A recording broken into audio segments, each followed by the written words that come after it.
It all started with this text message telling Kevin Eberly he had been charged $340 for a computer protection plan. And then there was a phone number at the bottom that said, if you did not make this order, call this number. Kevin called that number, and the person who answered claimed they could reverse the charges. But then they claimed they found other fraudulent charges on Kevin's account. And he said, I'm going to give you a phone number, a case number, and I want you to call the number. And here it was the head of the FTC. Kevin called that second number, and that man claimed to be Mark Meter, a commissioner with the Federal Trade Commission. And then he said, he said, there are some fraudulent charges here. He said they actually involved money laundering. Kevin was told 3 properties had been rented in his name in Texas, and during this process, he was also instructed to download AnyDesk, a computer software program that allows someone to have remote access into a computer. Once this happened, the scammer made quick work of getting to Kevin's bank accounts and saw how much money he had. Well, he brought up my account and said, we're going to have to move money around and we're going to have to pull it out. He said, because if they have access to your bank account, he said that money could be fraud money. Kevin was instructed to withdraw his money for safekeeping, which he did, and hand the cash to a courier in the parking lot of a nearby Walmart. He was sent a picture of this dollar bill that the courier would hand to him to verify their identity.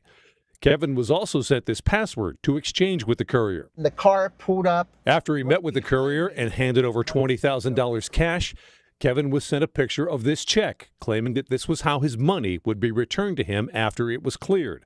But the check was dated for the year 2020 and clearly AI generated. Kevin also received this letter, claiming to be from the Federal Trade Commission, informing him that his name and financial identity were being investigated. Then he was told to remove the remaining $15,000 in his accounts and meet another courier in the parking lot of this Turkey Hill, which he did. In the end, Kevin lost $35,000 and learned a valuable lesson. If you're not sure, question. Get a friend, ask somebody. Double check.